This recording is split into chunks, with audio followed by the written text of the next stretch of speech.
Hello friends, कैसे हैं आप लोग। आप लोगों का स्वागत है मेरे चैनल म्यूचुअल फंड सही है में। तो दोस्तों, आज मेरा जो सब्जेक्ट है वो है सिप वर्सेस एफडीआर। आप लोगों ने सुना ही होगा, म्यूचुअल फंड के अंदर सिप यानी सिस्टमेटिक इन्वेस्टमेंट प्लान, जिसके अंदर मंथली आप एक अमाउंट, फिक्स अमाउंट अपने म्यूचुअल फंड में इन्वेस्ट करते हैं। ठीक है, और इसी प्रोसीजर के थ्रू आप जब इन्वेस्टमेंट करते हैं तो मार्केट के उतार चढ़ाव से आपको बेनिफिट मिलता है और आप लॉन्ग टर्म पे एक अच्छी रिटर्न बना पाते हैं। तो मैं आपको आज बात कर रहा हूँ सिप वर्सेस एफडीआर। एफडीआर का मतलब आप सब लोग जानते ही हैं। एफडीआर मतलब fix deposit in bank. Bank के अंदर लोग फिक्स डिपॉजिट कराते हैं 2 साल, 3 साल, 5 साल, 1 साल के लिए भी लोग कराते हैं। तो आप अगर फिक्स डिपॉजिट में करा रहे हैं और उसके बदले अगर आप सिस्टमेटिक इन्वेस्टमेंट प्लान के थ्रू म्यूचुअल फंड में करेंगे तो दोनों में डिफरेंस क्या होगा, आपको रिटर्न्स क्या मिलेगी, आज इस बारे में हम बात करेंगे। अगर आप म्यूचुअल फंड के अंदर सिप के थ्रू इन्वेस्टमेंट करते हैं तो लॉन्ग टर्म पे आपको एक मिनिमम आप मान के चलिए कि आपको 12% की रिटर्न मिल जाती है अगर आप 5 साल के लिए सिप को कंटिन्यू रखते हैं बिना बंद किए। और अगर आप 5 साल के लिए बैंक एफडीज कराते हैं तो आपको रेट ऑफ इंटरेस्ट क्या मिलेगा। आज की डेट में बैंक रेट ऑफ इंटरेस्ट बहुत डाउन है और आपको कुछ भी उसमें बैंक इंटरेस्ट में आपको देखेंगे तो आप मुश्किल से 6% के आसपास ही आपको मिल रहा होगा। वो भी बहुत ही कम बैंक्स आपको 6% के आसपास भी दे रहे होंगे, 6 या 6.5 के आसपास के बीच में होगा। और अगर आप कंपेयर करेंगे प्रीवियस ईयर से म्यूचुअल फंड में इन्वेस्टमेंट करने पर क्या रिटर्न आया है और एफडीआर में अगर आपने उस पीरियड के अंदर इन्वेस्टमेंट किया तो क्या रिटर्न आया है, क्योंकि म्यूचुअल फंड के अंदर फिक्स रिटर्न नहीं होती, क्योंकि यहाँ पे एक फिक्स इंटरेस्ट नहीं होता। यहाँ पे मार्केट में आपका पैसा लगता है और रिटर्न उसके अकॉर्डिंगली बनती है। जबकि बैंक के अंदर आपको एफडीआर के ऊपर एक amount fix rate of interest लिख के दे दिया जाता है, जिससे बंदा बहुत खुश हो जाता है कि मुझे तो ये इंटरेस्ट रेट ऑफ मिलना ही मिलना है। बट अगर वो म्यूचुअल फंड से कंपेयर करेगा और आप कंपेयर करेंगे पिछले प्रीवियस ईयर में भी, तो आपको डिफरेंस नज़र आएगा कि आप अगर इन्वेस्टमेंट म्यूचुअल फंड में करते तो आपको क्या रिटर्न मिलता।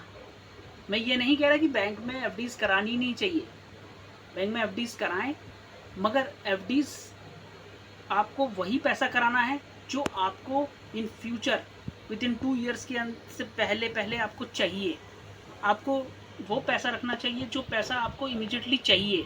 वो पैसा आपको बैंक्स के अंदर एफडीआर के थ्रू या जैसे भी कहें आरडी अकाउंट्स के थ्रू या सेविंग अकाउंट में आपको रखना है।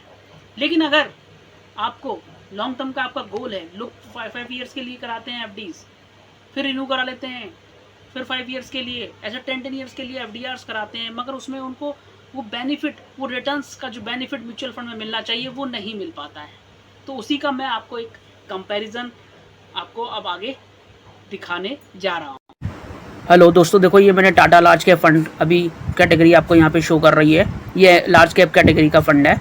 ये मैंने आपको एग्जांपल समझाने के लिए दिया है। और अब मैं देखो उसका नीचे ग्राफ भी शो कर रहा हूँ आपको, जिसमें सिप कैलकुलेटर वगैरह है, आपके रिटर्न कैलकुलेटर है।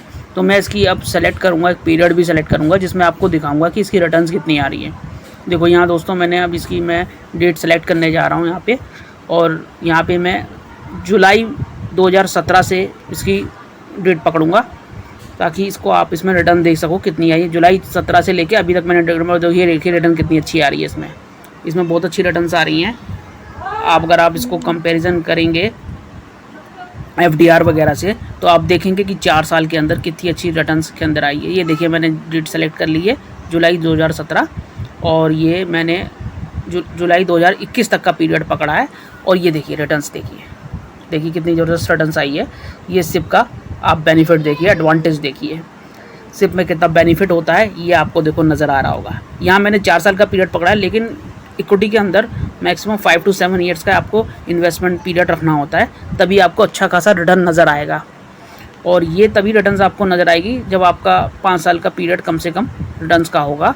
और आप जितना लंबा आप लेके चलेंगे उतनी अच्छी आपको रिटर्न्स दिखाएगी। आपके गोल होने चाहिए कि शादी के लिए, इसके लिए, किसी भी पर्पस के लिए अगर आप कर रहे हैं तो तभी आपको ये अच्छी खासी रिटर्न दिखाई देगी।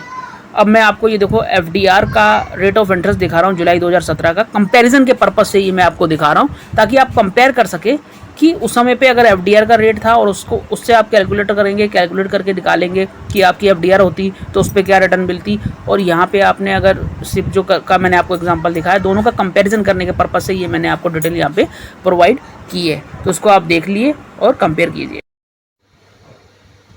हमारा वीडियो यहीं तक था आज का। दोस्तों नमस्कार, खुश रहें आप। और मेरे दूसरे डिस्क्रिप्शन में दूसरे वीडियोस भी दिए हुए हैं, उनको भी आप व्यू करें जिन्होंने नहीं देखा है। और मेरा व्हाट्सअप नंबर दिया हुआ है, अगर किसी को म्यूचुअल फंड में इन्वेस्टमेंट करना है, ऑनलाइन अकाउंट क्रिएट करना है, तो आप मुझसे उस पर संपर्क कर सकते हैं। नमस्कार।